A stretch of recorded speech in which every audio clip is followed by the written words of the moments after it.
Welcome back everyone.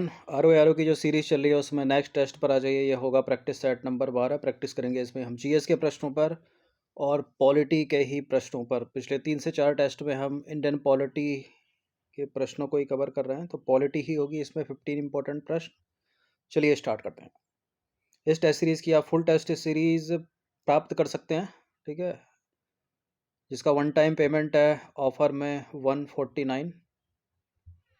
ये number इस पर कॉल या व्हाट्सअप करके इतना कम इसलिए रख रखा है ताकि सभी लोग इसका अफोर्ड कर सकें।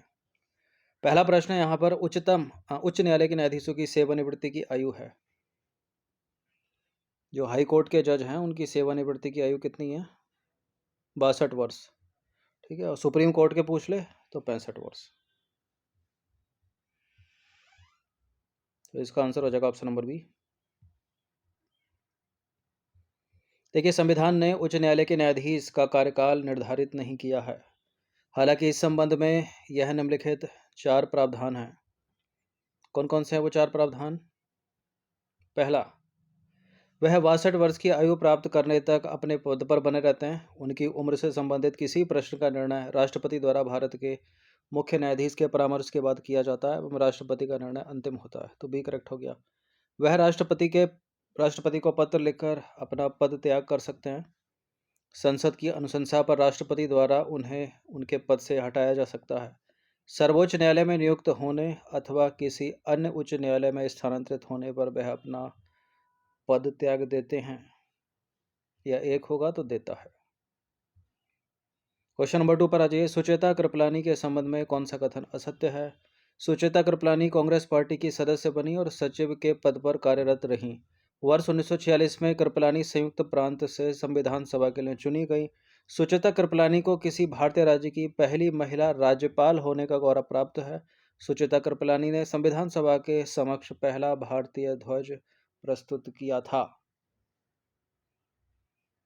किसी भारतीय राज्य की पहली महिला राज्यपाल होने का जो गौरव है वो सरोजनी नायडू को प्राप्त है। सुचेता कृपलानी को पहली महिला मुख्यमंत्री होने का गौरव प्राप्त है उत्तर प्रदेश की। दोनों तो यूपी की थी, राज्यपाल भी और मुख्यमंत्री भी। तो यहाँ पर सी वाला जो है वो गलत है। ए करेक्ट है, बी करेक्ट है, डी करेक्ट है। गलत ही अपने को बताना है, सी गलत है। सुचेता कृपलानी एक प्रमुख स्वतंत्रता संग्राम सेनानी और कांग्रेस पार्टी की सदस्य बनी और सचिव के पद पर कार्यरत रही। सुचेता कृपलानी ने 1940 के दशक में भारतीय स्वतंत्रता आंदोलन में सक्रिय रूप से भाग लिया और 1942 में भारत छोड़ो आंदोलन में उनकी भागीदारी भी शामिल थी। 1946 में सुचेता कृपलानी संयुक्त प्रांत से संविधान सभा के लिए चुनी गई। वह ध्वज प्रस्तुति समिति की सदस्य थी जिसने संविधान सभा के समक्ष पहला भारतीय ध्वज प्रस्तुत किया था। कृपलानी स्वतंत्र भारत की पहली महिला सांसदों में से एक थी। और जो निर्णायक स्टेटमेंट है वो है, उत्तर प्रदेश में उनकी राजनीतिक यात्रा सफल रही। साथ ही उन्हें मुख्यमंत्री के रूप में चुना गया, जिससे उन्हें 1963 से 1967 तक किसी भारतीय राज्य की पहली महिला मुख्यमंत्री होने का गौरव प्राप्त हुआ। क्वेश्चन नंबर 3 पर आ जाइए। निम्नलिखित में से कौन सा अनुच्छेद संसद को सेवा मामलों से संबंधित विवादों का निर्णय सिविल न्यायालयों एवं उच्च न्यायालयों से हटाकर प्रशासनिक न्यायाधिकरणों के समक्ष रखने में सक्षम बनाता है? एडमिनिस्ट्रेटिव ट्राइब्यूनल, यह है 323 का ए। ऑप्शन नंबर ए है इसका आंसर। अनुच्छेद 323 ए, संसद को सेवा मामलों से संबंधित विवादों का निर्णय सिविल न्यायालयों एवं उच्च न्यायालयों से हटाकर प्रशासनिक न्यायाधिकरणों के समक्ष रखने में सक्षम बनाता है। अनुच्छेद 323 ए के अनुसरण में संसद द्वारा असंतुष्ट लोक सेवकों को त्वरित और सस्ता न्याय प्रदान करने के लिए 1985 में प्रशासनिक न्यायाधिकरण अधिनियम पारित किया गया है।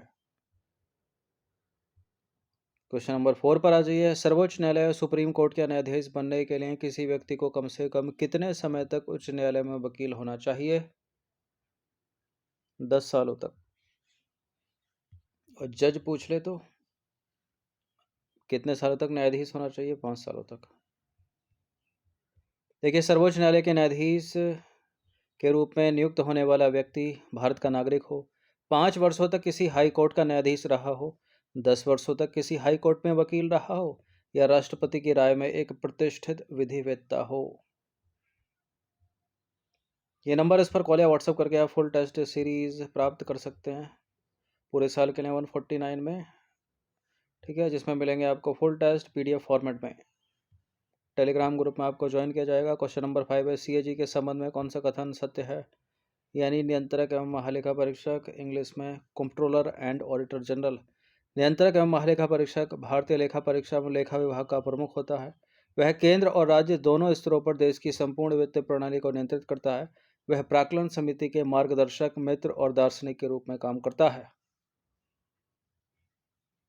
प्राक्कलन नहीं बल्कि लोक लेखा समिति के मित्र, मार्गदर्शक और दार्शनिक के रूप में कार्य करता है। पहला दूसरा यहाँ पर करेक्ट है और तीसरा वाला जो है वो गलत है। सत्य बताना है, जहाँ जहाँ 3 है उसको हटा दीजिए। बी है इसका आंसर। देखिए, नियंत्रक एवं महालेखा परीक्षक यानी सीएजी भारतीय लेखा परीक्षा एवं लेखा विभाग का प्रमुख होता है। वह सार्वजनिक धन का संरक्षक है और केंद्र और राज्य दोनों स्तरों पर देश की संपूर्ण वित्तीय प्रणाली को नियंत्रित करता है। लोक लेखा समिति के कार्यों के पालन में सीएजी द्वारा सहायता प्रदान की जाती है। वास्तव में सीएजी लोक लेखा समिति के मार्गदर्शक, मित्र और दार्शनिक के रूप में कार्य करता है। तो लोक लेखा समिति होना चाहिए वहां पर, ना कि प्राक्कलन समिति। भारतीय संविधान का निम्नलिखित में से कौन सा अनुच्छेद राष्ट्रपति पर महाभियोग की प्रक्रिया प्रदान करता है? महाभियोग यानी इम्पीचमेंट, आर्टिकल 61 डी है इसका आंसर। देखिए, भारतीय संविधान के अनुच्छेद 61 में राष्ट्रपति पर महाभियोग चलाने की प्रक्रिया का वर्णन है। इसके मुताबिक अगर राष्ट्रपति संविधान का उल्लंघन करता है तो उसके खिलाफ महाभियोग चलाया जा सकता है। अनुच्छेद 61 के मुताबिक राष्ट्रपति पर महाभियोग चलाने की प्रक्रिया। राष्ट्रपति पर महाभियोग का आरोप संसद के किसी भी सदन में लगाया जा सकता है, चाहे लोकसभा में लगा लो या राज्यसभा में। आरोप लगाने के बाद दूसरे सदन में भेजा जाता है। दूसरे सदन में आरोपों की जांच की जाती है। अगर दूसरे सदन में भी आरोप साबित हो जाते हैं तो राष्ट्रपति को पद से हटा दिया जाता है। क्वेश्चन नंबर 7 पर आ जाइए। निम्नलिखित में से कौन सा भारत के संविधान में प्रदान किया गया मौलिक कर्तव्य नहीं है? देखिए, मूल कर्तव्य पहले नहीं थे जब संविधान बना था, बाद में जोड़े गए सरदार स्वर्ण सिंह समिति की अनुशंसा पर। स्टार्टिंग में जोड़े गए 10 मूल कर्तव्य, फिर 11वां जो है वो बाद में जोड़ा गया, ठीक है। वर्तमान में टोटल 11 हैं। 11 के 11 आपको पता होने चाहिए। जांच और सुधार की भावना विकसित करना, ये भी एक मूल कर्तव्य है हमारा। हिंसा का त्याग करना भी मूल कर्तव्य है। ऐसा करने के लिए बुलाए जाने वाले राष्ट्रीय सेवा प्रदान करना, ये भी है। करों का भुगतान करना, ये मूल कर्तव्य नहीं है अपना। अनुशंसा की थी स्वर्ण सिंह समिति ने, लेकिन शामिल इसको नहीं किया गया। देखिए, मौलिक कर्तव्य की सूची में वोट डालना, करों का भुगतान करना, परिवार नियोजन आदि महत्वपूर्ण चीजें हैं ये, ठीक है। ये महत्वपूर्ण कर्तव्य हैं लेकिन शामिल नहीं है। वास्तव में करों का भुगतान करने के लिए कर्तव्य की सिफारिश स्वर्ण सिंह समिति द्वारा की गई थी, लेकिन उसको शामिल नहीं किया गया। मौलिक कर्तव्य की सूची में शामिल है, क्या क्या शामिल है? पहला, संविधान का पालन करना, उसके आदर्शों और संस्थानों, राष्ट्रीय ध्वज और राष्ट्रगान का सम्मान करना। स्वतंत्रता के लिए राष्ट्रीय संघर्ष को प्रेरित करने वाले महान आदर्शों को संजोना और उनका पालन करना। भारत की संप्रभुता, एकता और अखंडता को बनाए रखना और उसकी रक्षा करना। देश की रक्षा करना, आवश्यकता पड़ने पर राष्ट्र की सेवा करना। धार्मिक, भाषाई और क्षेत्रीय या अनुभागीय विविधताओं से परे भारत के सभी लोगों के बीच सद्भाव तथा समान भाईचारे की भावना को बढ़ावा देना एवं महिलाओं की गरिमा के लिए अपमानजनक प्रथाओं का त्याग करना, ये सारे मूल कर्तव्य हैं। देश की समग्र संस्कृति की समृद्ध विरासत को महत्व देना और संरक्षित करना। वन हैं, नदी हैं, झीलें हैं, वन्य जीवन सहित प्राकृतिक पर्यावरण की रक्षा सुरक्षा करना। जीवित प्राणियों के प्रति दया भाव रखना। वैज्ञानिक दृष्टिकोण, मानवतावाद तथा जिज्ञासा में सुधार की भावना का विकास करना। सार्वजनिक संपत्ति की रक्षा करना और हिंसा का त्याग करना। व्यक्तिगत और सामूहिक गतिविधि के सभी क्षेत्रों में उत्कृष्टता की दिशा में प्रयास करना, ताकि लगातार राष्ट्र जो है लगातार प्रयास और उपलब्धि के उच्च स्तर तक बढ़ सके। ये हो गए 10 और ये है 11वां जो बाद में जोड़ा गया। 6 से 14 वर्ष की आयु के बीच के अपने बच्चों या प्रतिपाल्य को शिक्षा के अवसर प्रदान करना। यह कर्तव्य 86वें संविधान संशोधन अधिनियम 2002 द्वारा जोड़ा गया। याद रखिएगा इसको, अपने आप में इम्पोर्टेंट प्रश्न है। चलिए, भारत के उपराष्ट्रपति को उसके पद से हटाना है, उसके संदर्भ में निम्नलिखित में से कौन सा कथन सही है? राज्यसभा अकेले ही उपराष्ट्रपति को हटाने की पहल कर सकती है। लोकसभा को विशेष बहुमत से राज्यसभा द्वारा पारित उनके निष्कासन के प्रस्ताव को मंजूरी देनी होगी। देखिए, राज्यसभा अकेले ही उपराष्ट्रपति को हटा सकती है विशेष बहुमत से, ठीक है। लोकसभा को संतुष्टि देनी होगी, लेकिन साधारण बहुमत से ही, विशेष से नहीं। तो केवल पहला ही वाला यहाँ पर सही है, सही ही पूछा है, क्योंकि राज्यसभा का सभापति कौन होता है? उपराष्ट्रपति ही तो होता है, ठीक है, एक ऐसा व्यक्ति जो उस सदन का सदस्य ही नहीं है। तो राज्यसभा अकेले ही उपराष्ट्रपति को हटाने की पहल कर सकती है। उन्हें राज्यसभा द्वारा प्रभावी बहुमत द्वारा पारित एक प्रस्ताव द्वारा हटाया जाता है, जो कि एक विशेष बहुमत है। लोकसभा द्वारा साधारण बहुमत से सहमति व्यक्त की जाती है, बस।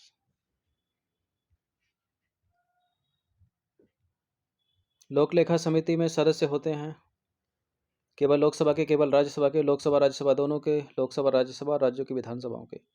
लोकलेखा समिति जिसका कार्यकाल होता है 1 साल, इसमें लोकसभा के सदस्य होते हैं और राज्यसभा के सदस्य होते हैं। लोकसभा के 15 होते हैं, राज्यसभा के सदस्य होते हैं 7, कुल होते हैं 22। प्राक्कलन समिति में कितने सदस्य होते हैं? टोटल 30, 30 के 30 लोकसभा के। तो लोकलेखा समिति, पब्लिक अकाउंट कमेटी इंग्लिश में, भारतीय संसद की एक समिति है। यह सरकार के खर्चों की जांच करती है और सरकारी संस्थानों को जवाबदेह ठहराती है। इसे सरकारी खर्चों का प्रहरी भी कहा जाता है। लोकलेखा समिति के बारे में कुछ खास बातें कौन कौन सी हैं? यह भारतीय संसद की सबसे पुरानी और अहम समितियों में से एक है। इस समिति का गठन 1921 में भारत सरकार अधिनियम 1919 के तहत किया गया था। लोकलेखा समिति के अध्यक्ष की नियुक्ति लोकसभा अध्यक्ष करते हैं। इस समिति में लोकसभा के 15, राज्यसभा के साथ कुल हो गए 22। लोकलेखा समिति सरकार के वार्षिक वित्त लेखकों की जांच करती है। यह समिति सरकार के कर प्रशासन के कई क्षेत्रों की जांच करती है। और क्या क्या? इस समिति का कार्यकाल 1 वर्ष का होता है। यह समिति सरकार के खर्चों में पारदर्शिता और जवाबदेही सुनिश्चित करती है।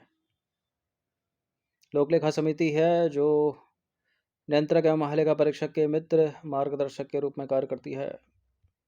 क्वेश्चन नंबर 10 पर आ जाइए। भारत के राष्ट्रपतियों और उनके चुनाव के वर्ष के संदर्भ में सूची को सूची दे के साथ सम्मिलित कीजिए। नीचे दिए गए कूट का प्रयोग करके सही उत्तर का चुनाव कीजिए।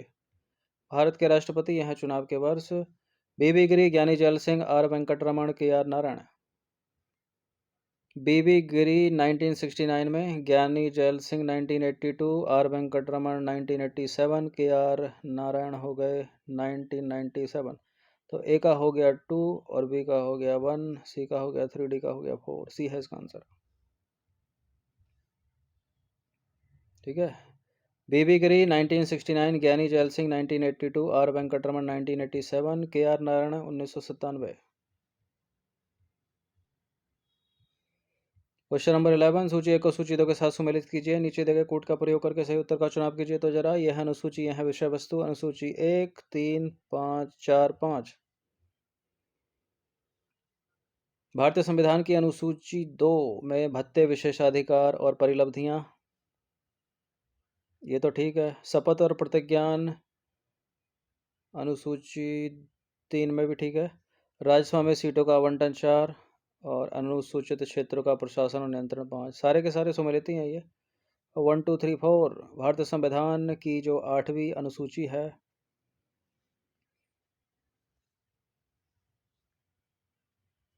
उसमें 12 सूचियां हैं, ठीक है। तो 1, 2, 3 वाला किसमें? 1, 2, 3, 4, डी है इसका आंसर। भारतीय संविधान की दूसरी अनुसूची: भारत के राष्ट्रपति, भारतीय राज्यों के राज्यपाल, लोकसभा के अध्यक्ष, लोकसभा के उपाध्यक्ष के भत्ते, विशेषाधिकारों, परिलब्धियों से संबंधित प्रावधानों से संबंधित है। यही पूछ लेते हैं कि इसमें है किस किस के, डीप जाकर, ठीक है। तो दूसरी अनुसूची वेतन भत्तों से संबंधित है, किस किस के वेतन भत्ते हैं वो भी पूछ लेते हैं एग्जाम्स में। तीसरी अनुसूची शपथ से है, ठीक है। शपथ किस किस की? भारत के संघीय मंत्री की शपथ, संसद चुनाव के उम्मीदवार, संसद सदस्य के शपथ और प्रतिज्ञान में शामिल है। चौथी अनुसूची में क्या है? राज्यसभा में सीटों के आवंटन से संबंधित है चौथी अनुसूची। सदस्यों की संख्या अलग अलग राज्यों में अलग अलग होती है। दूसरे शब्दों में संविधान की चौथी अनुसूची विभिन्न राज्यों और केंद्र शासित प्रदेशों को सीटों के आवंटन का प्रावधान करती है। जो 5वीं अनुसूची है वो अनुसूचित क्षेत्रों के साथ साथ असम, मेघालय, त्रिपुरा, मिजोरम राज्यों के अलावा किसी भी राज्य में रहने वाली अनुसूचित जनजातियों के प्रशासन और नियंत्रण से संबंधित है। ठीक है, इनको छोड़कर असम, मेघालय, त्रिपुरा और मिजोरम राज्यों के अलावा। क्वेश्चन नंबर 12, सूची ए को सूची 2 के साथ सम्मिलित कीजिए। नीचे दिए गए कूट का प्रयोग करके सूची सही उत्तर का चुनाव कीजिए। ये पूछ लेता है अनुच्छेद 371 का ए, बी, सी, डी ये किससे संबंधित है, किन किन राज्यों से संबंधित प्रावधान है, किन किन राज्यों से संबंधित विशेष प्रावधान है। अनुच्छेद 371 ए में नागालैंड से संबंधित, 371 का बी असम से संबंधित, 371 का सी मणिपुर और डी है आंध्र प्रदेश। तो ए का 4 हो गया इसका, ठीक है, बी का 3 हो गया, सी का 2 हो गया, डी का 1, सी हो गया। अनुच्छेद 371 का ए नागालैंड, 371 का बी असम, सी Manipur, D Andhra Pradesh.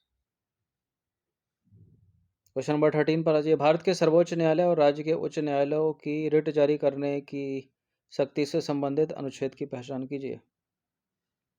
Supreme court अनुच्छेद 32 के तहत रिट निकाल सकते हैं, राज्यों के हाई कोर्ट अनुच्छेद 226 के तहत रिट निकाल सकते हैं। तो बी इसका आंसर हो जाएगा। देखिए, भारत के सर्वोच्च न्यायालय संविधान के अनुच्छेद 32 और उच्च न्यायालय अनुच्छेद 226 के तहत विशेषाधिकार संबंधित रिट जारी कर सकते हैं। ये रिट कौन कौन से हैं? वंदे प्रत्यक्षीकरण, इंग्लिश में हेबियस कॉर्पस, परमादेश यानी मैंडेमस, प्रतिषेध यानी प्रोहिबिशन, और उत्प्रेषण यानी सर्शियरी, और अधिकार प्रक्रिया को वारंटो। हिंदी अंग्रेजी दोनों में याद रखिएगा, कभी कभी अंग्रेजी को देवनागरी में लिखकर भी पूछ लेते हैं। क्वेश्चन नंबर 14 पर आ जाइए। सुप्रीम कोर्ट और हाई कोर्ट की रिट अधिकारिता में अंतर के संबंध में सही है।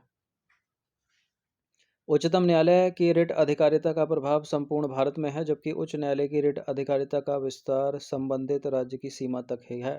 जैसे कि उत्तराखंड हाई कोर्ट उसी के अंदर रहेगा, उत्तर प्रदेश हाई कोर्ट उसके अंदर रहेगा, यानी इलाहाबाद हाई कोर्ट। और दूसरा स्टेटमेंट है, उच्च न्यायालय केवल मौलिक अधिकारों के हनन की स्थिति में ही रिट जारी कर सकता है, जबकि उच्चतम न्यायालय मौलिक अधिकारों के अलावा अन्य विषयों के संदर्भ में भी रिट जारी कर सकता है। पहला वाला तो करेक्ट है बिल्कुल, दूसरा वाला जो है वो गलत है, उल्टा लिख दिया। यहाँ सर्वोच्च न्यायालय होना चाहिए और यहाँ उच्च न्यायालय होना चाहिए।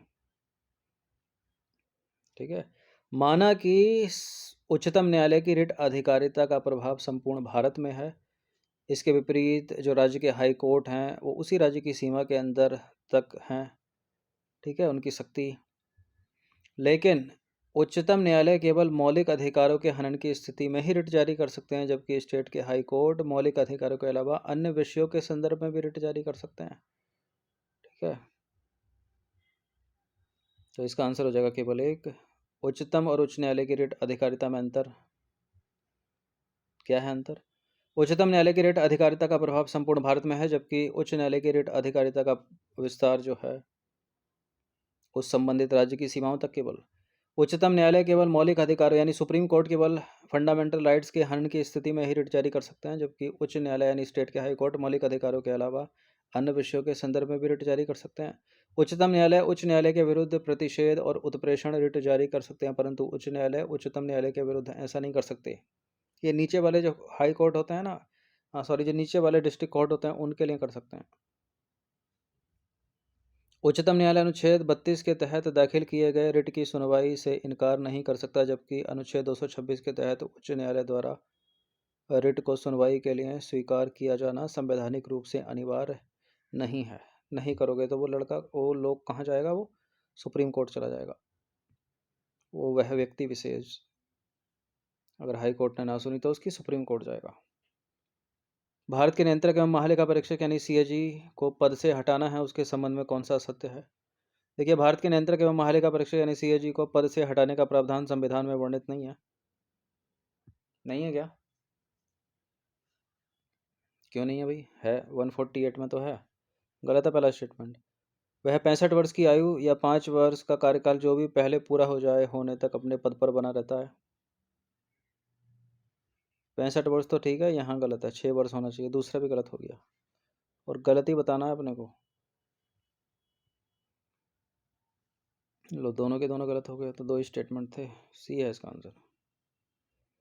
देखिए, भारत के नियंत्रक एवं महालेखा परीक्षक यानी सीएजी को पद से हटाने का प्रावधान संविधान के अनुच्छेद 148 में है। इसके मुताबिक सीएजी को उसी तरह से और उन्हीं वजहों से पद से हटाया जा सकता है जिस तरह से सर्वोच्च न्यायालय के न्यायाधीश को पद से हटाया जाता है। सीएजी को पद से हटाने का तरीका, राष्ट्रपति संसद के दोनों सदनों को संबोधित करते हैं, ठीक है। इसके बाद राष्ट्रपति आदेश पारित करके सीएजी को पद से हटाते हैं। सीएजी 65 वर्ष की आयु या उनका 6 वर्ष का कार्यकाल जो भी इनमें से पहले पूरा हो जाए होने तक अपने पद पर बना रहता है। सीएजी के बारे में कुछ और जानकारी, सीएजी की नियुक्ति करते हैं राष्ट्रपति। सीएजी जो है वो सार्वजनिक धन का संरक्षक होता है। और क्या क्या, सीएजी जो है वो केंद्र सरकार और राज्य सरकार और सरकारी निगमों के खातों का लेखा परीक्षण करता है। सीएजी का वेतन और अन्य सेवा शर्तें संसद तय करती है। प्रश्न बनेगा, कौन तय करता है? राष्ट्रपति करते हैं क्या? नहीं। प्रधानमंत्री करते हैं क्या? नहीं। लोकसभा का स्पीकर करते हैं क्या? नहीं। संसद करती है क्या? हाँ। ये सारी छोटी से छोटी चीज़ें हैं, याद रखिएगा इनको। तो 15 इंपॉर्टेंट प्रश्नों के साथ ये टेस्ट होता है ख़त्म। प्रैक्टिस करते रहिएगा हर दिन। फुल टेस्ट सीरीज़ जो कि PDF फॉर्मेट में मिलेगी, आप प्राप्त कर सकते हैं 149, और PCS के लिए 99 ऑफर में है इस समय, ठीक है। कुछ दिन के बाद 149 हो जाएगा 299, और ये 99 हो जाएगा 499 पूरे साल के लिए।